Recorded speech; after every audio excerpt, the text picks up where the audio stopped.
லூக்கா எழுதின சுவிசேஷம் 21ஆம் அதிகாரம் 36வது வசனம். ஆகையால் இனி சம்பவிக்க போகிற இவைகள் எல்லாம் நீங்கள் தப்பி மனுஷகுமாரனுக்கு முன்பாக நிற்க பாத்திரவான்களாக எண்ணப்படுவதற்கு எப்பொழுதும் ஜெபம் பண்ணி விழித்திருங்கள் என்றார். நல்ல தகப்பனே, எங்கள் சர்வ வல்லமையுள்ள ஆண்டவரே, இந்த அருமையான நேரத்திற்கு நமக்கு ஸ்தோத்திரம். கிருபையுள்ள கரத்தில் எங்களை தாழ்த்துகிறோம் ஆண்டவரே. நாங்கள் எப்பொழுதெல்லாம் உடைய சமூகத்தில் கூடி வருகிறோமோ, உம்மை ஆராதிக்கிறோமோ, உயர்த்துகிறோமோ, அப்பொழுதெல்லாம் நீர் எங்களோடு கூட வருகிறீர் ஆண்டவரே. கர்த்தரை இவ்வளவு சமீபமாய் பெற்ற வேறு ஜனம் எது என்று நாங்கள் வாசிக்கிறோம். அதே போல் நீர் எங்களுக்கு சமீபமாய் இருக்கிறீர் ஆண்டவரே.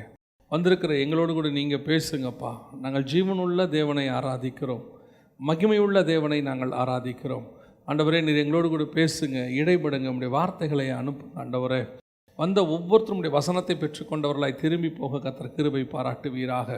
வேத வாக்கியங்களை இருதயங்களுக்குள்ளே அனுப்புகிறவர் நீர் என்று சொல்லி நாங்கள் வாசிக்கிறோம். நீர் அப்படி அனுப்ப போகிற தயவுக்காக உமக்கு ஸ்தோத்திரம். நீர் மாத்திரம் மகிமைப்படுங்கப்பா, எங்கள் ஆண்டவர் இயேசுவின் நாமத்தில் பிதாவே, அல்லேலூயா. மனுஷகுமாரனுக்கு முன்பாக நிற்க பாத்திரவான்களாக எண்ணப்படுவதற்கு எப்பொழுதும் ஜெபம் பண்ணி விழித்திருங்கள் என்றார். நாம் கர்த்தருடைய வருகைக்கு அடுத்த காரியங்கள் சிலதை பார்க்கும் பொழுது, சபை கர்த்தருக்கு முன்பாக நிற்குமா, வருகையில் போகுமா என்பது தான் ரொம்ப முக்கியம். அதாவது நம்ம எவ்வளோ தூரம் வேதத்தை அறிஞ்சிருக்கிறோம், எவ்வளோ தூரம் தியானிக்கிறோம், இதெல்லாம் ஒரு பக்கம் இருந்தாலும் ஆதாரங்களை பார்க்குறோம், வசனத்தை பார்க்குறோம், நிறைய கூட்டங்களுக்கு நம்ம ஓடி வர்றோம், பிரயாசப்படுறோம், இதெல்லாம் நல்லது. இதெல்லாம் ஒரு எக்ஸசைஸ் மாதிரி, ஸ்பிரிச்சுவல் எக்ஸசைஸ். ஆனால் எண்ட் ஆஃப் த டே நாம் அவருக்கு முன்பாக நிற்கிறோமா என்கிறது தான் முக்கியம். அவர் வரும்போது அவருடைய வருகையில் காணப்படுகிறோமா? எப்பொழுதுமே எனக்கு ஒரு எச்சரிப்பை கர்த்தர் கொடுத்துருக்கிறார். 3.5 வருஷம் கூட இருந்த ஒருத்தன் கடைசி 3 நாளில் ஆண்டவர் விட்டு தூரம் போயிட்டான். அவனை பற்றி வசனம் சொல்லுதான், ஆண்டவர் பிறவாது இருந்தால் நலமாக இருக்குமேன்ட்டார். வாழ்நாளெல்லாம் கல்லனாக இருந்த ஒருத்தன் கடைசி சில மணி நேரங்கள் அவரோட சிலுவையில் தொங்கி பாரடைஸுக்கு போயிட்டான். வாழ்நாளெல்லாம் எப்படி இருக்கிறோங்கிறது முக்கியமாக அதெல்லாம் இல்லை, முடிவு பரியந்தம் நிலைநிற்கிறோமாங்கிறது தான் முக்கியம். அதுதான் ரொம்ப முக்கியம். நான் கிறிஸ்தவத்தில் பிறந்தேன், கிறிஸ்தவத்தில் வளர்ந்தேன், தலைமுறையாக கிறிஸ்டினாக இருக்கிறேன். 2 தலைமுறை கிறிஸ்தவங்க, நான் 10 தலைமுறையில் பெந்தகோஸ்தேக்காரங்க, அதெல்லாம் ஒரு பக்கம். கர்த்தர் வரும்போது அவருக்கு முன்பாக நிற்க பாத்திரவான்களாக இருக்கிறோமா? அந்த நிமிஷம், அந்த இமை பொழுது, அந்த ஒரு நிமிஷத்தை நாம் ஆதாயம் பண்ணுகிறோமாங்கிறது தான் முக்கியம். நிறைய பேர் நம்ம என்ன நினைக்கிறோன்னா, ஒரு சர்ச்சில் மெம்பராக இருக்கிறோம், தசமா காணிக்கெல்லாம் கொடுக்குறோம். கண்டிப்பாக இது குவாலிஃபிகேஷன் கிடையாது, எலிஜிபிலிட்டி கிடையாது. அதாவது பரலோகத்துக்கு போகிறதுக்கு இது குவாலிஃபிகேஷன் கிடையாது. இது பரலோகத்துக்கு போகிறதுக்கு சொல்லிக் கொடுக்குற இடம். ஒரு சபைங்கிறது இங்கே வந்தால் தான் உங்களுக்கு அதுக்கான காரியங்களை சொல்லி கொடுக்குறாங்க. ஆனால் பரலோகத்திற்கு போவது நீங்கள் அதன்படி செய்கிறதுல தான் இருக்குது. ஸ்கூலில் சொல்லி கொடுத்த உடனே நீங்கள் இன்ஜினியர் ஆகிட முடியாது, டாக்டர் ஆகிட முடியாது. எக்ஸாம் எழுதி பாஸ் பண்ணி நீங்கள் அந்த சர்டிஃபிகேட் வாங்கணும், அப்போ தான் அந்த இன்ஜினியர் குவாலிஃபைட். அதே மாதிரி தான் சபையில் இருக்கிறது மட்டுமே பரலோகத்துக்கு போகிறதுக்கு உதவாது. சிலருக்கு இந்த சபை வைராக்கியம், இன்னும் சொல்ல போனால் சபை மேலே இருக்கிற பற்று தேவன் மேலே கூட கிடையாது. உங்களுக்கு இயேசுவை பற்றி ஏதாவது சொன்னால் கூட சும்மா இருப்பாங்க, அவங்க சபையை பற்றி சொன்னால் அவங்களுக்கு கோபம் வந்துடும். அந்த மாதிரி அவங்களுக்கு சபை பற்று இருக்குது. ஆனால் நாம் இதெல்லாம் வச்சுக்கிட்டு இதெல்லாம் ஒரு குவாலிஃபிகேஷனா அப்படின்னா குவாலிஃபிகேஷன் கிடையாது. பரலோகத்திற்கு போகிறதுக்கு அவர் வரும்போது அவருக்கு முன்பாக நிற்கணும். வரும்போது நிற்கிறோமா அப்படின்னு தான். மனுஷகுமாரன் எப்போ வருவாரா? நினையாத நாளிகையிலே வருவார்னு வசனம் சொல்லுது. ஸோ நாம் அவருக்கு முன்பாக நிற்க பாத்திரமாக இருக்கிறோமா அப்படிங்கிறத நம்ம சுய பரிசோதனை பண்ணி பார்க்கணும். அதுதான் ரொம்ப முக்கியம். இப்போது நம்முடைய ஆண்டவர் ராஜாதி ராஜாவாக வரப்போகிறார். சபை அவருக்கு முன்பாக நிற்க வேண்டும், போய் நிற்க. அதான் வசனம் அப்படி தான் சொல்லுது, நிற்க பாத்திரவான்களாக எண்ணப்படுவதற்கு அவருக்கு முன்னாடி போய் நிற்கணுமா. அவர் வரும்போது அந்த நிமிஷத்தில் நிற்குமா, நம்ம நிற்கிறோமா, நிற்கிறதுக்கு அந்த எலிஜிபிலிட்டி இருக்குதா அப்படின்னு சொல்லி சில காரியங்களை இந்த வசனத்தை வச்சுக்கிட்டு, ஏன்னா இதான் தீமாக இருக்கிறதுனால இந்த வசனத்தை வச்சு தியானிச்சே இருக்கும்போது எனக்கு ஒரு காரியத்தை ஆண்டவர் வேதாகமத்திலேருந்து உணர்த்தினார். அது ரொம்ப எனக்கு ஏற்கனவே நான் ரொம்ப இன்ட்ரெஸ்டிங்காக படிக்கிற ஒரு வேத பகுதி. அதிலிருந்து ஆண்டவர் ஒரு காரியத்தை உணர்த்தினார். என்னென்னா, எஸ்தர் புஸ்தகத்திலேருந்து ராஜாவுக்கு முன்பாக நிற்கிறதான எஸ்தர். ராஜாவுக்கு முன்பாக எஸ்தர் போய் நிற்கிறாங்க. இது நம்ம எல்லாருக்குமே தெரிஞ்சதான ஒரு வேத பகுதி தான். ஆனால் அதற்குள்ளாக சில காரியங்களை, சில விஷயங்கள் எப்படி எஸ்தரால் ராஜாவுக்கு முன்பாக நிற்க முடிந்தது, அதுதான் ரொம்ப முக்கியம். ராஜாவுக்கு முன்பாக அவங்க நிற்கணும். ஏன் கர்த்தர் எஸ்தரை ராஜகுமார்த்தி ஆக்கினாருங்கிறதுக்கு ஒரு ரீசன் இருக்குது. மொர்தெக்காய் அழகாக சொல்வார், இந்த காலத்திற்காக கர்த்தர் உன்னை ராஜகுமார்த்தியாக அங்கே வைத்திருக்கலாம், சில சூழ்நிலைகளுக்காக. அதே மாதிரி தான் உங்களை என்னையும் கர்த்தர் இங்கே கொண்டு வந்து நிற்க வச்சது எதற்காக அப்படின்னா, ராஜாவுக்கு முன்பாக நிற்க போவதற்கு. நம்மளுக்கு நான் உலக பிரகாரமாய் பேசவில்லை, ஸ்பிரிச்சுவலாக சொல்கிறேன்.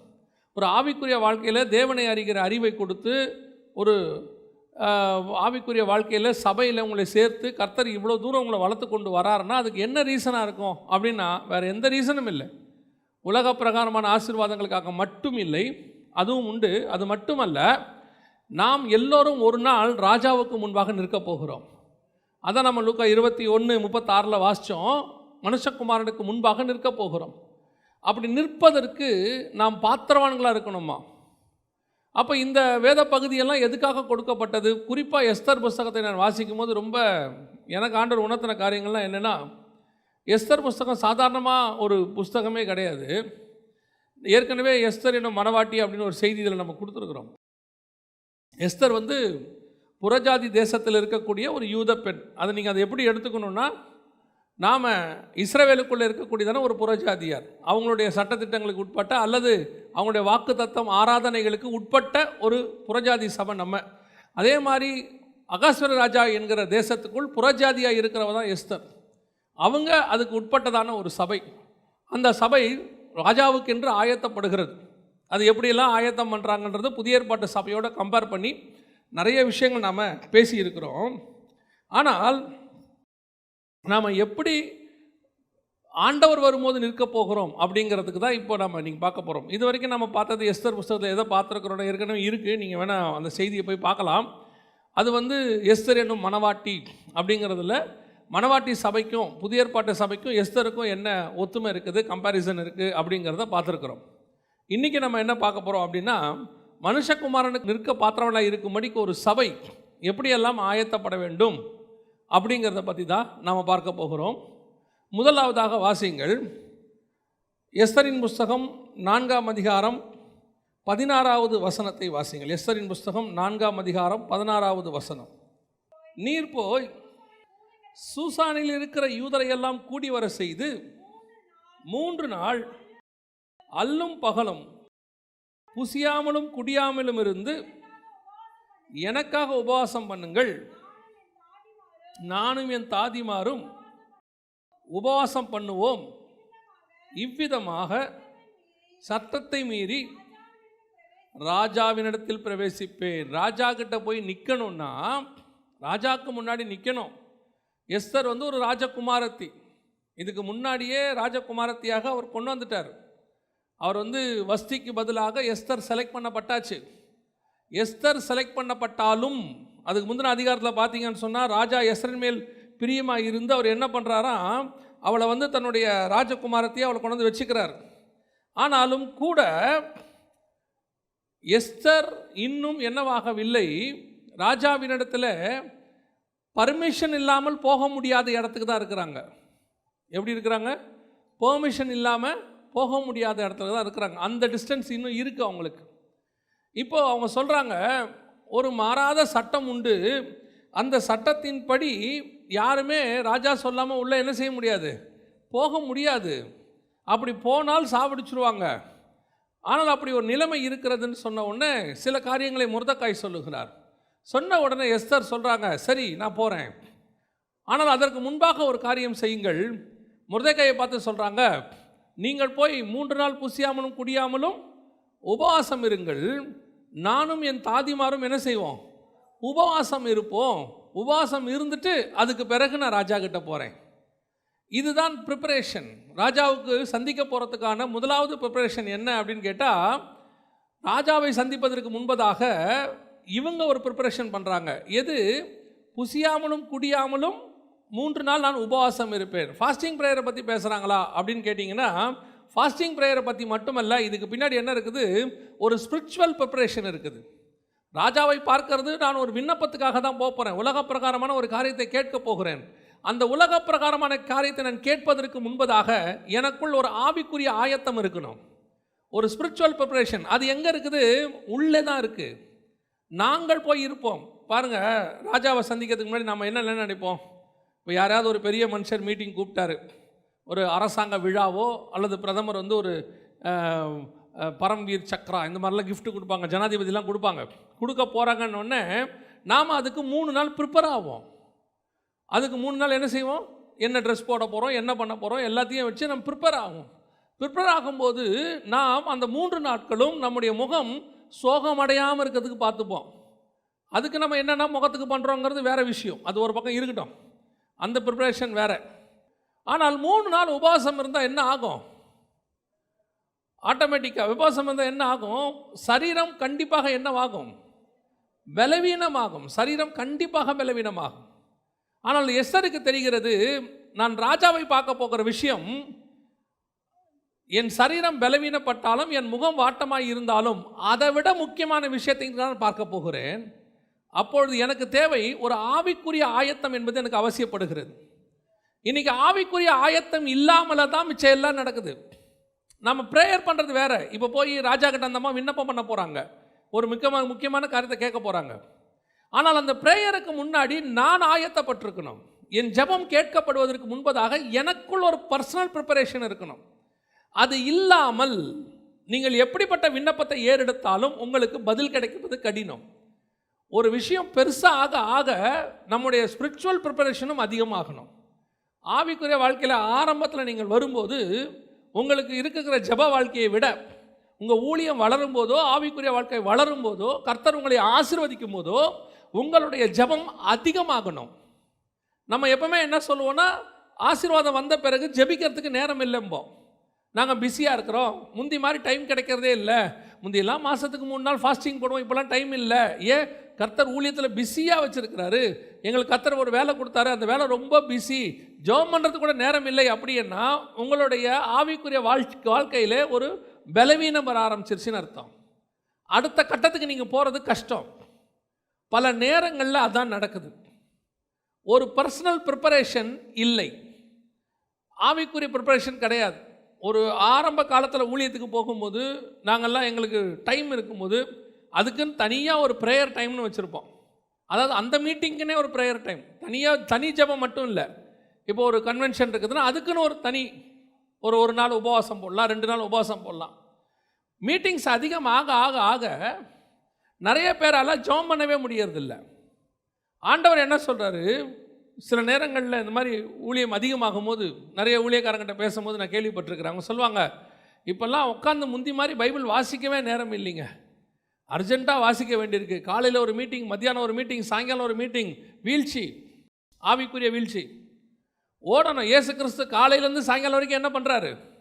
ஊழியம் பண்ணுறாரு. அதிகாலையிலே அவர் தேடி வந்துடுறாங்க, ராத்திரியில் லேட் நைட் வரைக்கும் பண்ணிகிட்டு இருக்கிறார். ஆனால் வசனம் சொல்லுது, ரா முழுவதும் அவர் ஜெபித்து கொண்டு இருந்தார்.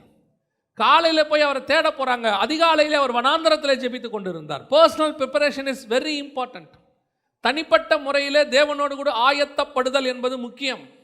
ஒரு ஆசீர்வாதத்தினுடைய ஸ்டேஜுக்கு வந்த பிறகு நம்ம செட்டில் ஆகிட்டோம், இதுக்கு மேலே பிரச்சனை இல்லை, நம்ம ஓடலான்னு சொல்லும் போது ரொம்ப சீக்கிரத்தில் நீங்கள் ஒன்று அந்த ஸ்டேஜிலேருந்து கீழே வருவீங்க, இல்லை உங்கள் லைஃப் அந்த ஸ்டேஜோட முடிஞ்சு போயிடும்.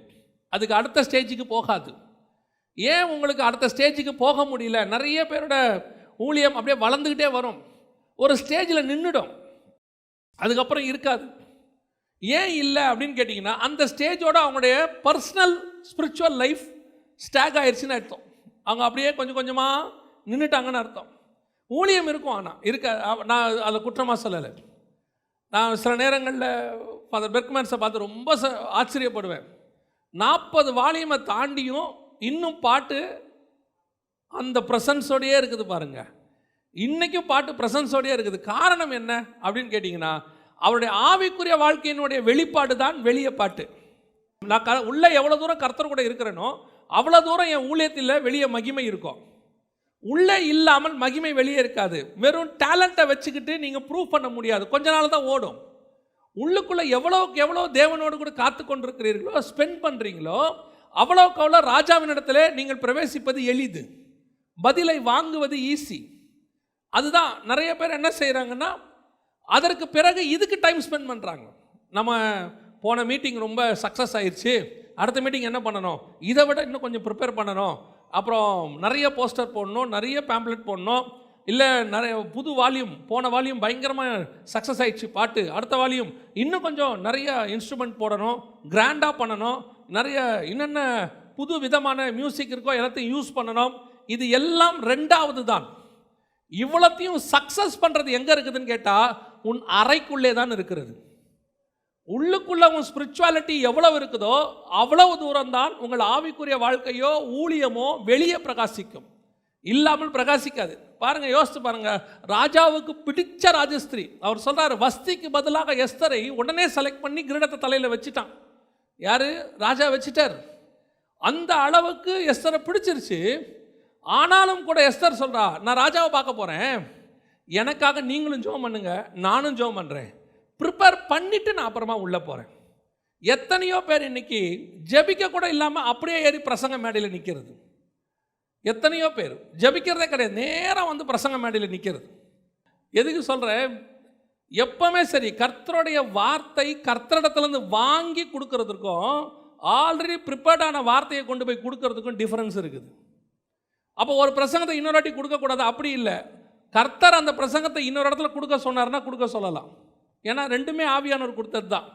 ஆனால் ஒரு சிலர்லாம் 52 வாரத்துக்கு பிரசங்கத்தை வாங்கி வச்சுருப்பாங்க. அந்த மாதிரி நிறைய பேர் உங்கள் ஆவிக்குரிய வாழ்க்கையிலே சொல்கிறேன், ஒவ்வொருத்தருக்கும் ஒரு புது அனுபவம் இருக்குது, ஒவ்வொரு நாளுக்கு ஒரு புது அனுபவம் இருக்குது. அதை கர்த்தர்கிட்ட வாங்கணும். நாம் என்ன செய்வோம்னா அதை வாங்க மாட்டோம், அதுக்கு ஒரு ஆயத்தம் வேணும். அந்த prepared food always prepared food தான். அந்த காத்திருந்து தேவ சமூகத்தில் கொண்டு வரக்குது. ஆயத்தம் இல்லாமல் போய் நேராக ஷாப்பிங் பண்ணிவிட்டு ஜாலியாக ஊர் சுற்றிட்டு நேராக போய் மேடையில் நிற்கிறதுங்கிறது வந்து பண்ணலாம், ஆனால் கண்டிப்பாக ரிசல்ட் கொடுக்காது. ராஜா பிரியப்பட மாட்டார். நம்ம ராஜா ஒருத்தர் உட்காந்துருக்கிறார், அவர் பார்த்துக்கிட்டே இருக்கிறார், அவர் பிரியப்பட மாட்டார். மேபி ஒரு சிலர் வந்து சொல்லுவாங்க பிரசங்கம் சூப்பராக இருந்துச்சுன்னு சொல்லுவாங்க. அது மோசே மலையை அடித்த மாதிரி தான். மோசே கண்மலையை அடித்த உடனே ஜனங்க வந்து தண்ணி குடித்தாங்க, ஆடு மாடு குடிச்சிச்சு, எல்லாம் குடிச்சிச்சு. மோசே ஃபெயிலியர். ஆண்டவர் சொன்னார், நீங்கள் ஜனங்களுக்கு முன்பாக என்ன பண்ணிட்டீங்க, என்னுடைய பேரை நீங்கள் கெடுத்துட்டீங்க, அதனால் நீங்கள் காணானுக்கு போக மாட்டீங்கன்ட்டார். அந்த மாதிரி தான் சில நேரத்தில் நம்ம ஊழியம் தப்பாக பண்ணிடுறோம். கர்த்தர் அதை வச்சு யாரையோ ஒருத்தரை கழுத பேசுகிறத வச்சு கிரியை செஞ்சிடுறார். ஆனால் நாம் சக்ஸஸ் ஆனோமா? எஸ்தர் போன நோக்கம் நிறைவேறிச்சா? இல்லை. எஸ்தர் போகிற நோக்கம் நிறைவேறணும்னா முன்னாடி ஆயத்தம் இருக்கணும். யோவான் எழுதின சுவிசேஷம் 10ஆம் அதிகாரம் 9வது வசனத்தை வாசிங்க. யோவான் 10:9 வாசிங்க. நானே வாசல், என் வழியாய் ஒருவன் உட்பிரவேசித்தால் அவன் ரட்சிக்கப்படுவான், அவன் உள்ளும் புறமும் சென்று. ரொம்ப முக்கியமான வார்த்தை பாருங்க. ஒரு ஊழியக்காரனுக்கு, ஒரு ஆவிக்குரியவனுக்கு கர்த்தர் கொடுக்கிறதான ஒரு காரியம் என்னன்னா, அவன் உள்ளும் புறமும் சென்று மேய்ச்சலை கண்டடைவான். அதென்ன உள்ளும் புறமும் மேய்ச்சலை கண்டடைவான்? மேய்ச்சல் வெளியே தானே எப்பவுமே. ஆட்டுக்கு மேய்ச்சல் எங்கே இருக்குது? வெளியே இருக்குது. நீங்கள் ஆடு மேய்க்கிறவங்கிட்ட கேட்டிங்கன்னா சொல்லுவாங்க, பட்டியில் அடைச்சிருப்பாங்க ஆட்டை. காலையில் கொண்டு வந்து ஆட்டை திறந்து வெளியே விடுவாங்க. எதுக்காகனா மேய்ச்சலுக்கு அப்படிம்பாங்க. அப்போ மேய்ச்சல் எங்கே இருக்குது? வெளியே இருக்குது. அதென்ன உள்ளும் புறமும் மேய்ச்சல். இயேசு சொல்கிறார், வெளியே மேய்ச்சலை கண்டடைவான்னு சொல்லலை, உள்ளும் புறமும் மேய்ச்சல். அதோடைய அர்த்தம் என்ன? நீ ஊழியக்காரனாக இருப்பாயானால், ஆவிக்குரியவனாக இருப்பாயானால், முதலில் தேவ சமூகத்தில் உள்ளே ஒரு மேய்ச்சல் இருக்கிறது. உள்ளே உட்காந்து ஒரு மேய்ச்சலை கண்டடையணும். உள்ளே உட்காந்து கர்த்தரிடத்துல வார்த்தையை வாங்கணும். உள்ளே உட்காந்து தேவ சமூகத்தினுடைய சத்தத்தை கேட்கணும். உள்ளே உட்காந்து அவருடைய பிரசன்னம் முகத்தில் வரணும். அந்த மேய்ச்சலை கொண்டு போய் வெளியே மேயணும். நான் சொல்றது புரியுதா? தேவ சமூகத்தில் உட்காந்து கர்த்தரிடத்துலேருந்து ஒரு வார்த்தையை வாங்கி கொண்டு வந்து, இப்போ நம்ம வெளியே மேயறதுன்னா என்ன? ஆத்தும அறுவடை, ஜனங்களை ஆதாயம் பண்ணுறது. வெளியே ஜனங்களை நீ ஆதாயம் பண்ண வேண்டும் என்றால் முதலில் நீ தேவ சமூகத்தில் போய் மேய்ச்சல் அடையணும், அவர்கிட்ட மேயணும். எனக்கு என்ன கொடுக்குறீங்க ஆண்டவரே? அதான் என்னை புல்லுள்ள இடங்களில் மேய்த்து அமர்ந்த தண்ணீரண்டையில் நடத்துகிறார். முதல்ல நான் சாப்பிடணும், ஆண்டவர்கிட்ட நான் வாங்கணும், அதை நான் குடிச்சு அந்த சாப்பாடை கொண்டு போய் யார்கிட்ட கொடுக்கணும்? ஜனங்கிட்ட கொடுக்கணும். அதுதான் உண்மையான மேய்ச்சல். ஜனங்கள் ரட்சிக்கப்படுவார்கள்.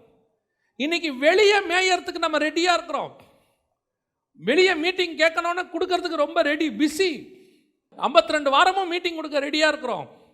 365 நாளும் ஊழியம் பண்ணுறதுக்கு ரெடியாக இருக்கிறோம். என்ன மீட்டிங்க்கு அங்கே கூப்பிட்றாங்க, இங்கே கூப்பிட்றாங்க, ரொம்ப சந்தோஷம், அதில் எந்த மாற்று கருத்தும் இல்லை. இது எல்லாம் வெளியே மேய்ச்சல். உள்ளே மேயிறோமா? வெளியே நீ எவ்வளவுக்கு எவ்வளவு தேவ சமூகத்தை விட்டுட்டு வெளியே போகிறீங்களோ அவ்வளவுக்கு அவ்வளவு உன் வார்த்தையிலிருந்து வல்லமை குறைஞ்சிக்கிட்டே வரும். இந்த பேட்டரி ரீசார்ஜ் பண்ணுறது இருக்குல்ல, ஃபோன் ரீசார்ஜ், அந்த மாதிரி உங்கள் ஸ்பிரிச்சுவல் ரீசார்ஜுங்கிறது உள்ளே இருக்குது. உள்ளே உட்காந்து நீங்கள் எவ்வளவு ரீசார்ஜ் ஆகிறீங்களோ அவ்வளவு தான் வெளியே கிடைக்கும். நிறைய பேருக்கு உள்ளே உட்காந்து ரீசார்ஜ் பண்ணுறதுக்கு இஷ்டம் இல்லை, ஜெபம் பண்ணுறதுக்கு இஷ்டம் இல்லை, பைபிள் வாசிக்க இஷ்டம் இல்லை, தேவ சமூகத்தில் காத்திருந்து தியானிக்க இஷ்டம் இல்லை, கர்த்தர் சத்தத்தை கேட்க இஷ்டம் இல்லை. They don't want to spend the time inside the God's presence. தேவ சமூகத்துக்குள் அவர்கள் நேரம் செலவிட அவர்களுக்கு விருப்பம் இல்லை.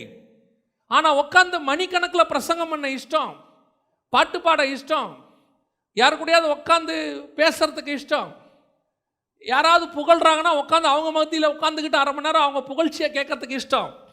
ஆனால் நீ எவ்வளவுக்கு எவ்வளோ உள்ளே உட்காடுறீங்களோ அவ்வளவுக்கு அவ்வளவுதான் வெளியே பிரசன்ஸ். மேலே மலையில் மோசே இருந்து அந்த முகத்தில் பிரகாசம் வந்தால் தான் அது ஜனங்கள் மேலே பிரகாசிக்கும், இல்லைன்னா கஷ்டம். ஆண்டவர்கிட்ட வார்த்தையை வாங்காமல் ஜனங்கிட்ட பேச முடியாது. ஆண்டவர்கிட்ட போய் நீ உட்காந்தினாதான் ஜனங்களுக்கே ஓ மேலே பயம் வரும்.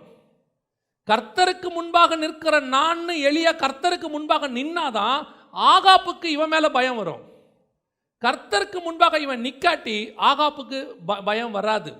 நிறைய பைபிள் தியானிச்சிட்டா, நிறைய புக்கு படிச்சிட்டா, நிறைய நேரம் உட்காந்து ஏதாவது ஒரு வீடியோ பார்த்து மெசேஜ் ப்ரிப்பேர் பண்ணிட்டா நம்முடைய ஆவிக்குரிய வாழ்க்கை வளர்ந்துடும். இல்லை நிறைய நேரம் உட்காந்து இன்ஸ்ட்ருமெண்ட் போட்டால் பாட்டு பாடினா நம்முடைய ஊழியம் வளரும் அப்படின்னு நினைக்கிறாங்க. நான் சொல்கிறேன், உங்ககிட்ட இருக்கிறது கூழாங்கல்லாம் இருக்கட்டும், பாட்டாக இருக்கட்டும், ஒரு சின்ன ஒரு பிரசங்கமாக இருக்கட்டும், சாதாரண உலகம் சொல்லக்கூடிய ஒரு சாதாரண பிரசங்கமாக இருக்கட்டும், ஆனால் அதில் தேவ பிரசன்னம் இருக்குமானால் அதை எடுத்து வல்லமையாய் பயன்படுத்துவதற்கு கர்த்தர் வல்லமையுள்ள தேவனாக இருக்கிறார்.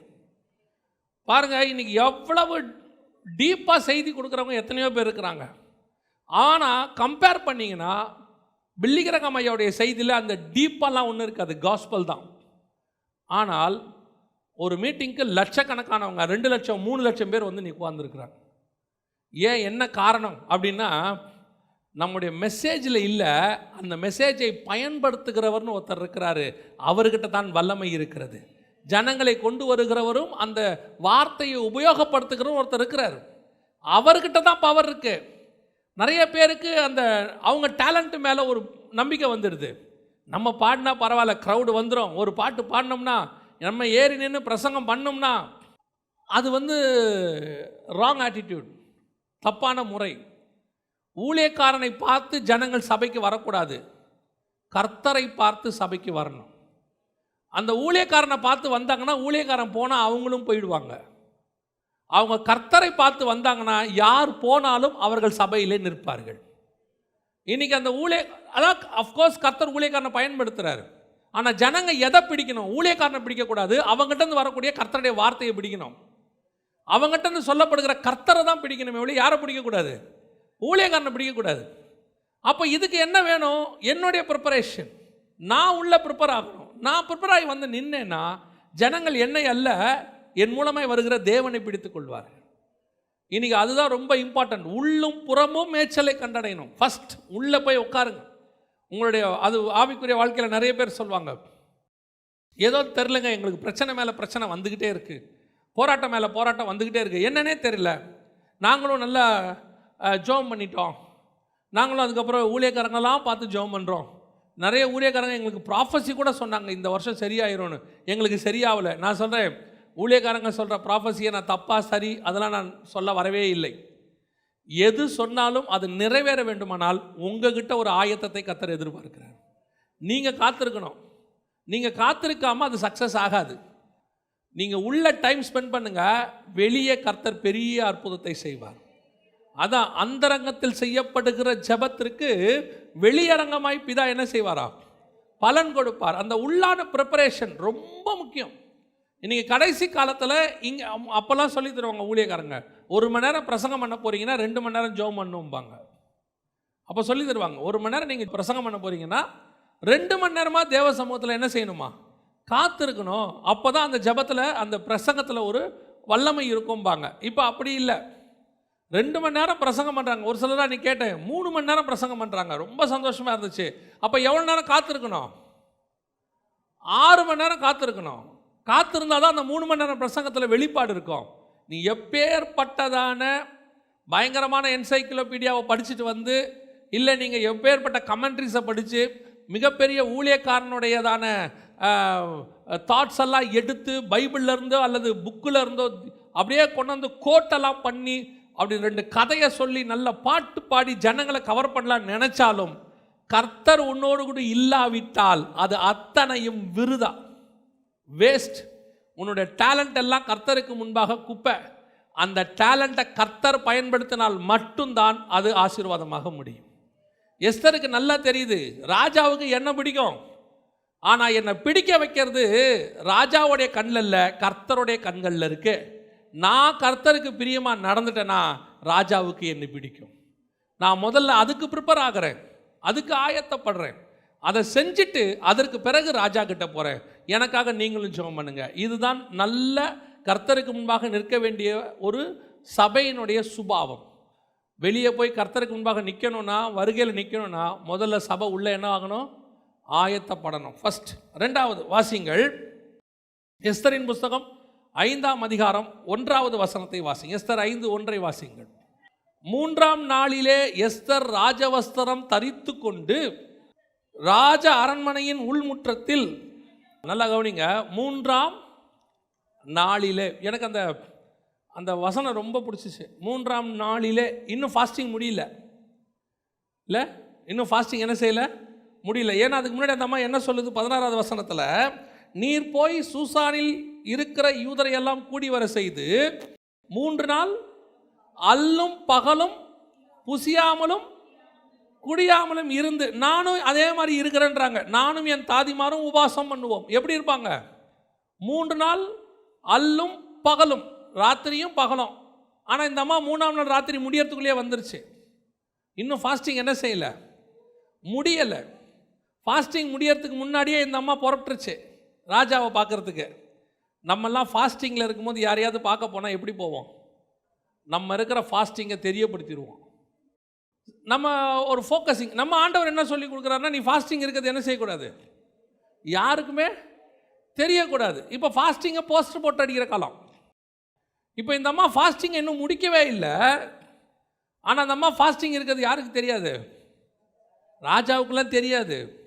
ராஜவஸ்திரம் தரித்து கொண்டு தன்னால் முடிஞ்ச வரைக்கும் ராஜாவுக்கு பிரியமா. அதில் மிக முக்கியமான ஒரு காரியம் ராஜவஸ்திரம் தரித்து கொண்டு.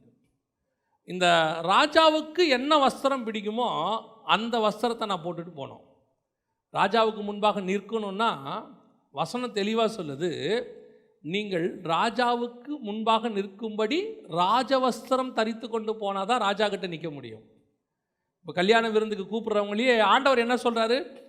கல்யாண வஸ்திரம் இல்லாதவன் கல்யாண விருந்துக்கு என்ன செய்யக்கூடாது, வரக்கூடாது. அப்போது இந்த வஸ்திரம் என்பது ரொம்ப முக்கியம். மணவாட்டி சபையினுடைய 2வது குவாலிட்டி, கர்த்தர் உனக்கு ஒரு வஸ்திரம் கொடுத்துருக்கிறார், ராஜ வஸ்திரம் கொடுத்துருக்கிறார். நம்ம ராஜாக்களும் ஆசாரியருமாய் கர்த்தர் என்ன பண்ணியிருக்கிறாரு, மாற்றி இருக்கிறார், அழைத்திருக்கிறார். அந்த அழைப்புக்கு ஏற்ற வஸ்திரம் உன் இடத்துல உண்டு. அந்த வஸ்திரத்தை போட்டு கொண்டு போய் எங்கே நிற்கணும்? ராஜாவின் சமூகத்தில் நிற்கணும். அதுதான் ரொம்ப முக்கியம். உன்னத பாட்டின் புஸ்தகம் 5ஆம் அதிகாரம் 3வது வசனத்தை வாசிக்கும். என் வஸ்திரத்தை கழற்றி போட்டேன். இப்போ மணவாட்டியினுடைய நிலை என்ன? ராஜா வந்துட்டார். யாரு? மணவாளன் வந்துட்டார். மணவாளன் வந்து கதவை தட்டுறாரு. தட்டும்போது மணவாட்டி சொல்லக்கூடியதான ஒரு மிக முக்கியமான விஷயம் என்னது? வஸ்திரத்தை கழற்றி போட்டேன். வெளிப்படுத்தின விசேஷம் 21ஆம் அதிகாரம் 2வது வசனத்தை வாசிங்க. யோவானாகிய நான் புதிய எருசலேம் ஆகிய பரிசுத்த நகரத்தை தேவனிடத்திலிருந்து பரலோகத்தை விட்டு இறங்கி வர கண்டேன். அது தன் புருஷனுக்காக அலங்கரிக்கப்பட்ட ஆயத்தமாக்கப்பட்டிருந்தது. எப்போ இறங்கி வர சொல்லுவாங்கன்னு எனக்கு தெரியாது. எப்போ திடீர்னு இறங்கி வான்னு ஆண்டவர் சொல்லுவாருன்னு தெரியாது. ஏன்னா மணவாட்டியை பார்த்து ஆண்டவர் கூப்பிட்றாரு, இறங்கி வா, புதிய எருசலேமே இறங்கி வா. எப்போ வருவார் சொல்லாது. நீர் எப்போ கூப்பிட்டாலும் நான் ஆயத்தமாக இருப்பேன், அலங்காரம் பண்ணி ரெடியாக இருப்பேன். அந்த சபை தான் கர்த்தருக்கு முன்பாக நிற்கிற சபை. அலங்காரம் கரெக்டாக இருக்கணும். நான் இப்பொழுது சொல்லக்கூடியது ராஜ அலங்காரம் என்பது வெளிப்புறமான அலங்காரத்தை சொல்லவில்லை. எஸ்தர் வெளிப்புறமான அலங்காரத்தை பண்ணாங்க, அது சபை பண்ணுவதான அலங்காரத்திற்கு ஒப்பா இருக்கிறது. அதுதான் 21:2 வாசித்தோம். அப்போ சபை எப்பொழுதும் ஆயத்தமாக இருக்கணும். எப்படி? அலங்காரத்துடன்.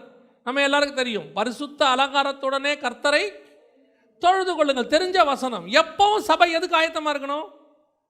கிறிஸ்துவை சந்திப்பதற்கு. ஆனால் அதான் எப்பவும் நான் சொல்வேன், கம்யூனியன் இப்போ கொடுக்குறனால எடுக்கிறதுக்கு தயாராக இருக்கணும். அந்த மாதிரி தான் சபை எப்பொழுதும் ஆயத்தமாக இருக்க வேண்டும் என்று கர்த்தர் விரும்புகிறார். எனி டைம், எப்போ வந்தாலும், இன்னைக்கு வந்தாலும், இப்போ வந்தாலும், அரை மணி நேரத்தில் வந்தாலும், 5 நிமிஷத்தில் வந்தாலும் அவரை சந்திக்கிறதுக்கு ரெடியாக இருக்குதா? அப்படின்னா நாம் இந்த ஃபஸ்ட் பாயிண்ட் பார்த்தோம் பாருங்க, முன்னாடி ப்ரிப்பேர் பண்ணுறவங்க. அந்த முன்னாடி ப்ரிப்பேர் பண்ணுறவங்க தான் இப்போ எப்போவுமே ரெடியாக இருக்க முடியும். இன்னைக்கு சபை அந்த அளவுக்கு இல்லை. இப்போ ஆண்டவர் இறங்கி வர சொன்னார், இப்போ வராருன்னா உடனடியாக புறப்பட்டு போவேன் அப்படிங்கிற நிலைமையில் நம்மள யார் இருக்குமா? நீங்களே சுய பரிசோதனை பண்ணி பார்த்துக்கங்க. நம்ம என்ன செய்வோம்? ஒரு 10 நிமிஷம் மட்டும் டைம் கொடுங்க, ஒரு 5 நிமிஷம் டைம் கொடுங்க. அந்த டைம் இல்லைன்னு தான் கர்த்தர் சொல்கிறாரு. ஒரு இமை பொழுதிலே, ஒரு நிமிஷத்தில் நான் என்ன ஆவேன்?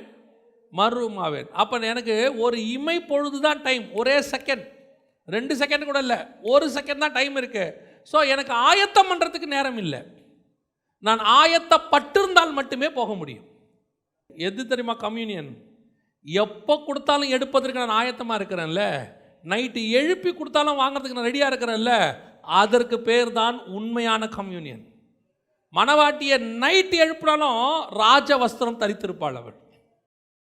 அதாவது யூத பாரம்பரியத்தில் ஒன்று சொல்லுவாங்க, மணவாளன் என்ன பண்ணுவாராம், மணவாட்டி பிடிச்சாச்சுன்னு வச்சுங்களேன், பொண்ணு பிடிச்சிருச்சு, அப்போது பொண்ணுக்கு மாப்பிள்ளையை பிடிச்சிருக்குதா அப்படிங்கிறது ரொம்ப முக்கியம். எங்கே? யூத முறைப்படி பார்த்தீங்க, ரெபேக்கால கூட கூப்பிட்டு கேட்பாங்க, இந்த மனுஷனோடு நீ போகிறாயா அப்படின்னு கேட்பாங்க. அந்த கன்ஃபர்மேஷன் ரொம்ப முக்கியம்.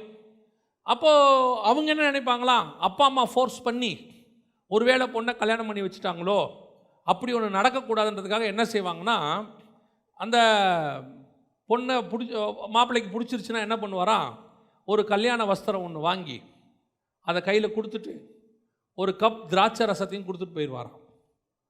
அவர் திரும்பி எப்போ வேணாலும் வந்து பார்ப்பாராம், 2 நாள்லையோ 3 நாள்லையோ, திடீர்னு. அதுவும் எப்போ வந்து பார்ப்பாருன்னா பகல்லெல்லாம் வரமாட்டாராம். பொண்ணு தூங்கும் போது நைட்டு யாரும் அறியாத நேரத்தில் வந்து பார்ப்பாராம். அந்த கல்யாணம் வஸ்திரம் தரித்தவளாய் அந்த கப்பில் உள்ள திராட்சை ரசம் குறைஞ்சிருந்தா அந்த பொண்ணை மாப்பிள்ளைக்கு பிடிச்சிருக்குன்னு அர்த்தம். ஏன்னா அந்த கப்பை அந்த அம்மா குடிச்சிருச்சு. ஒருவேளை அந்த கப்பில் உள்ள திராட்சை ரசம் குறையாமல் அப்படியே இருந்து கல்யாண வஸ்திரம் போடாமல் அந்த அம்மா இருந்துச்சுன்னா அந்த அம்மாவுக்கு அந்த அம்மா ஐயாவை என்ன செய்யலை, பிடிக்கலன்னு அர்த்தம். இந்த முறைப்படி தான், இதன் அடிப்படையில் தான் ஆண்டவர் சொல்லியிருக்கிறாராம், நான் வருமளவும் என்னை நினைவு கூறும்படி இந்த கம்யூனியன் திராட்சை ரசம் நான் வரும்போது குறைஞ்சிருக்கணும், நீ எடுத்துக்கிட்டே இருக்கணும். இன்னொன்று இருக்கு, நான் வரும்போது நீ வஸ்திரம் தரித்தவளாய் காணப்பட வேண்டும். ஏன்னா அவர் வரும்போது இஸ்ரவேல் சபை வஸ்திரம் இல்லாமல் இருந்தது. ஆண்டவர் சொல்றாரு, நீ நிர்வாணத்தில் கிடந்தாய். ஆனால் புதிய ஏற்பாட்டு சபையை பார்த்து கர்த்தர் சொல்றாரு, நான் வரும்போது நீ ஆயத்தப்பட்டு வஸ்திரம் தரித்தவளாய் காணப்பட வேண்டும். இன்னைக்கு நம்ம ரெடியா இருக்கிறோமா? யோசிச்சு பாருங்க, நாளைக்கு காலையில் ஸ்கூலுக்கு போகிறதுக்கு, ஆஃபீஸ் போகிறதுக்கு நைட்டே ரெடி பண்ணிட்டு படுக்கிறவங்க எத்தனை பேர்? ஒரு சிலர்லாம் பார்த்தீங்கன்னா காலையில் போட வேண்டிய ட்ரெஸ்ஸை எடுத்து வச்சுட்டு படுக்கிறாங்க, டைம் இருக்காது. நாளை தினத்திற்கு ப்ரிப்பேர் ஆக முடியுது. நினையாத நாளிகளே மனுஷகுமாரன் வருவாரே, என் ஆத்துமா தயாராக இருக்கிறதா? நாளைக்கு ரெடி ஆகிக்கலாம். நீ இன்னைக்கு நைட்டு பாவத்தோட படுத்து இன்னைக்கு ராத்திரி கர்த்தர் வருவாரால் உன் நிலைமை என்ன? நிறைய பேருக்கு அந்த பாவத்தை பற்றின எண்ணம், அதனுடைய கூறு அவங்களுக்கு தெரிய மாட்டேங்குது, அதோட ஷார்ப்னஸ். ஏன்னா பாவத்தில் இருந்து இருந்து இது ஆண்டவர் வரும்போது அதுக்குள்ளே மன்னிப்பு வாங்கிக்கலாம். அதுக்குள்ளே நான் சொல்கிறேன், நீங்கள் மன்னிப்பு கேட்பதற்கு கூட நேரம் இருக்காது. சடுதியாய் நடக்கும் அந்த நாள், இமை பொழுது, 1 செகண்ட். இதை சொல்லும் போது 2500 வருஷம் ஆண்டவர் சொல்லும் போது, அன்னைக்கு ஒரு செகண்டுக்கு வேல்யூவே கிடையாது தெரியுமா உங்களுக்கு? அன்னைக்கெல்லாம் எல்லாம் வருஷ கணக்கு. எல்லாத்துக்கும் 930 வருஷம், 100 வருஷம், 127 வருஷம் வர காலம். ஆனால் இப்போ செகண்டுக்கு வேல்யூ இருக்குது. ஒரு செகண்டுக்கு இப்போ வேல்யூ இருக்குது. அப்படி தானே? டிவியில் 3 செகண்ட் ஆடு போடுறதுக்கு 5 செகண்ட் ஆடு போடுறதுக்குலாம் என்ன இருக்குது? வேல்யூ. இப்போ செகண்ட்ஸ் வேல்யூ. இந்த செகண்ட்ஸ் வேல்யூவை கர்த்தர் எப்போ சொல்கிறாரு? 2500 வருஷத்துக்கு முன்னாடி சொல்கிறாரு. உனக்கு ஒரே ஒரு செகண்ட் வேல்யூவான செகண்ட் இருக்கு. உன் லைஃப்லேயே வேல்யூவான செகண்ட் எந்த செகண்ட் தெரியுமா? கர்த்தர் வரப்போகிற அந்த நொடி, அந்த இமைப்பொழுது. அந்த இமைப்பொழுதுக்கு நீ எப்பொழுதும் வஸ்திரம் தரித்தவளாய் காணப்பட வேண்டும். ஆண்டவர் சொல்றாரு, மனுஷகுமாரன் வரும்போது சபை எப்படி நிற்குதான்? நிர்வாணமாக இருக்குதான். லவோதிக்கேயா சபையை பார்த்து கர்த்தர் சொல்றாரு 3ஆம் அதிகாரம் வெளிப்படுத்தின விசேஷத்தில், நீ நிர்வாணியா இருந்தும் உனக்கு இருக்கிற நிர்வாணமே உனக்கு தெரியலங்கிறார்.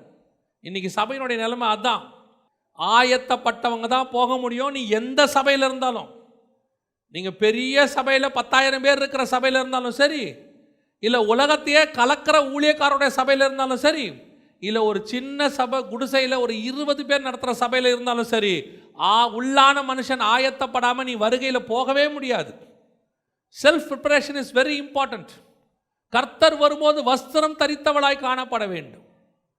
வஸ்திரம்னா என்ன அது மாத்திரம் சொல்லிடுறேன் நான். என்ன வஸ்திரம் தரித்தல்? பரிசுத்தமாக இருக்கணும். ஒன்று பரிசுத்த அலங்காரம், இன்னொன்று வஸ்திரம் தரித்தல் என்றால் என்ன? வெளிப்படுத்தின விசேஷம் 19ஆம் அதிகாரம் 7-8 வசனங்களை வாசிங்க. வெளிப்படுத்தல் 19:7-8 வாசிங்க. நான் சந்தோஷப்பட்டு களி கூர்ந்து, ஆட்டுக்குட்டியானவருடைய கல்யாணம் வந்தது, அவருடைய மனைவி தன்னை ஆயத்தம் பண்ணினாள் என்று சொல்ல கேட்டேன். சுத்தமும் பிரகாசமுமான மெல்லிய வஸ்திரமும் தரித்து கொள்ளும்படி, இதுதான் மணவாட்டிக்கு கொடுக்கப்பட்ட வஸ்திரம். எனக்கு இந்த வஸ்திரத்தை பார்க்கும்போது எப்பவுமே கொஞ்சம் ஆச்சரியப்படுவேன். சுத்தமும் பிரகாசமுமான மெல்லியன என்ன? தின் லெனின் அப்படின்னு சொல்லுவாங்க. லெனன் சொல்லுவாங்க. ஒரு ஒரு ஒரு கிளாத் இருக்குது, ரொம்ப மெல்லிஸாக இருக்கும். பெண்கள் தரிக்கும் போது எப்படி தரிக்கணுமா? அவர் எப்படி கணவன் விரும்புவார்? ஆடை முழுவதும் சரீரத்தை மறைக்கக்கூடியதாக இருக்கணும்னு விரும்புகிறார். ஆனால் நம்ம ஆண்டவர் தன்னுடைய மணவாட்டிக்கு ஒரு வஸ்திரம் கொடுத்துருக்கிறார் பாருங்க. சுத்தமும் பிரகாசமும் உள்ள மெல்லிய வஸ்திரம். எப்படி ஒரு கணவன் இப்படி ஒரு வஸ்திரம் வாங்கி கொடுப்பாரு? இப்படி தின்னா உள்ள ஒரு வஸ்திரத்தை வாங்கி கொடுக்குறாரு. இதோடைய அர்த்தம் என்ன அப்படின்னா, தொடர்ந்து வாசிங்க. அந்த மெல்லிய, நல்லா திருப்பி சொல்றாரு, அந்த வஸ்திரம் கூட இல்லை, அந்த மெல்லிய வஸ்திரம். மெல்லுனா நைஸாக பார்க்கறதுக்கு ரொம்ப ஜல்லட மாதிரி இருக்கும். அந்த வஸ்திரம், அந்த மெல்லிய வஸ்திரம் பரிசுத்தவானுடைய நீதி. வஸ்திரம் எதுக்கு போடுறோம்? இப்போ இருக்கிறவங்களுக்கு அது தெரியாது, அதை விட்டுருவோம். பொதுவாக வஸ்திரம் எதுக்கு போடுறது? சரீரத்தை மறைக்க போடுறது, சரீரத்தை குறைக்க போடுறது வஸ்திரம்னு எவனோ தப்பாக சொல்லி கொடுத்துட்டா. இப்போ உண்மையிலே சரீரத்தை மறைக்கிறதுக்கு தான் வஸ்திரம். அந்த வஸ்திரம் எப்படி இருக்கணும்னு கணவன் விரும்புவார்னு உங்களுக்கு சொன்னேன். ஆனால் இங்கே வசனம் சொல்லுது, தன்னுடைய மனைவிக்கு மணவாளன் வஸ்திரம் வாங்கி கொடுக்குறாரு. அது எப்படி இருக்குதான்? மெல்லிய வஸ்திரமாக இருக்கிறது. அந்த வஸ்திரத்தினுடைய பெயர் என்ன? பரிசுத்தவான்களுடைய. அவருடைய அர்த்தம் என்னன்னா, மாம்சத்தை மறைக்கிறதுக்கு தான் வஸ்திரம். என் மணவாட்டிக்குள்ளே மாம்சம் என்பதே கிடையாது. அவள் நீதியினால் மூடப்பட்டிருக்கிறாள். அவள் நீதியை யார் வேணாலும் பார்க்கலாம். அவள் மாம்சத்தை தான் யாரும் பார்க்கக்கூடாது. ஏன்னா அவள் மாம்சத்திலே இல்லை. புதிய ஏற்பாட்டு சபை ஆவியில் இருக்கிறது. மாம்சம் செத்து போச்சு. அதுக்குள்ளே மாம்சம் என்பதே அந்த சரீரத்துக்கு கிடையாது. தான் நிர்வாணி என்பதை அறிந்து தன் மனைவிக்கு அத்தி இலைனாலே ஒரு ஆடை அவன் ஏன் தைச்சானா, அவள் நிர்வாணம் அவனுக்கு தெரிஞ்சது, மாம்சம் தெரிஞ்சிச்சு. ஆனால் இந்த மணவாளனுக்கு அந்த சபையினுடைய மாம்சம் தெரியவில்லை. காரணம், அவள் நீதியினால் மூடப்பட்டிருக்கிறாள். அந்த நீதி மெல்லிய வஸ்திரமாக இருக்கு, உள்ள மாம்சம் என்பதே கிடையாது. வஸ்திரம் எதுக்கு போடுறோம்? மாம்சத்தை மறைக்கிறதுக்கு. எனக்கு மாம்சமே இல்லைன்னா என்ன இல்லை? வஸ்திரமே தேவையில்லை. இப்போ ஒரு வஸ்திரம் கொடுக்குறாரு, அதுக்கு பேரு பரிசுத்தவான்கள் நீதி. நான் நீதியினால் மூடப்பட்டிருக்கிறேன், எல்லா நீதிக்கும் நான் கீழ்ப்பட்டு இருக்கிறேன் அப்படிங்கிற ஒரு எண்ணம். கர்த்தருடைய நீதியில நீ இருப்பாயானால் உனக்குள் மாம்சம் இருக்காது. உனக்குள் மாம்சம் இல்லாவிட்டால் அதற்கு பேர் தான் ஆயத்தம். வஸ்திரம் மேலே வந்துருச்சு, எப்போ வேணாலும் போலான்னு அர்த்தம். எனக்குள்ள இன்னும் மாம்சம் இருந்து என்னை என்ன பண்ணிக்கிட்டே இருக்குது? என்னை ஆயத்தப்பட விடாமல் தடுத்துக்கிட்டே இருக்குது. அது என்ன வேணா இருக்கலாம். அது கண்களின் இச்சையாக இருக்கலாம், ஜீவனத்தின் பெருமையாக இருக்கலாம், மாம்சத்தின் இச்சையாக இருக்கலாம், அல்லது பொருளாசையாக இருக்கலாம், பணத்தாசையாக இருக்கலாம், மண்ணாசையாக இருக்கலாம், என்ன வேணாலும் இருக்கலாம், கோபமாக இருக்கலாம், மூர்க்கமாக இருக்கலாம். ஏதோ ஒன்று எனக்குள்ள ஒரு மாம்சம் கிரியை செய்து கொண்டே இருக்கிறது. அதனால் இப்போ என்ன சொல்லிட்டான் எல்லாரும், அப்படிலாம் மாம்சம் கிரியை செய்யாமலாம் வாழவே முடியாது. கர்த்தர் கிருபை உள்ளவர், நீ எவ்வளோ பாவமாக இருந்தாலும் என்ன செய்யலாம், கர்த்தர் உன்னை கூட்டிகிட்டு போவார் அப்படின்னு. அப்படின்னா நீங்களும் நானும் ரட்சிக்கப்பட்ட உடனே பரலோகத்துக்கு போயிடலாம், இங்கே இருக்க வேண்டிய அவசியமே இல்லை. எதுக்காக உங்களை என்னை வச்சிருக்கிறாரு, எனக்குள்ள இருக்கிற மாம்சம் பலிபீடத்தில் செத்து நான் மீண்டும் உயிர் தழ வேண்டும். அதனுடைய அடையாளம் தான் நான் ஞானசானம் எடுக்கிறேன். நான் பாவத்துக்கு மரித்து நீதிக்கு அதோடைய அடையாளத்தை செஞ்சுட்டேன். இனி அவர் வர்றதுக்குள்ள அவருடைய நிஜத்தை நான் செய்ய போகிறேன். என் மாம்சம் செத்து போயிருக்கும், அவர் வரும்போது, அவருக்கு வரும்போது என் மாம்சத்தில் எதுவுமே தெரியாது, எதுவுமே தெரியாது. என் மேலே ஒன்று மூடி இருக்கும், அதுக்கு பரிசுத்தவானுடைய நீதி, அந்த நீதியினுடைய ஆரம்பம் தான் ஞானசான அடையாளம். எல்லா நீதிக்கும் இது ஏற்றதாக இருக்கிறது. அதில் ஆரம்பித்து என்னுடைய நீதி எங்கே முடியுது, பரலோகத்தில் போய் முடியுது. அப்போ நான் பரிசுத்தவான்கள் வஸ்திரத்தில் நான் மூடப்படுகிறேன், நீதியின் வஸ்திரத்தினால் நான் மூடப்படுகிறேன். அப்போ நான் கர்த்தர் வரும்போது போட்டிருக்க வேண்டிய வஸ்திரம் அதுதான். இன்னும் நான் என்ன சொல்லிட்டேன், வஸ்திரத்தை கலைஞ்சிட்டேன், நீதியெல்லாம் தூக்கி ஓரமாக போட்டேன்.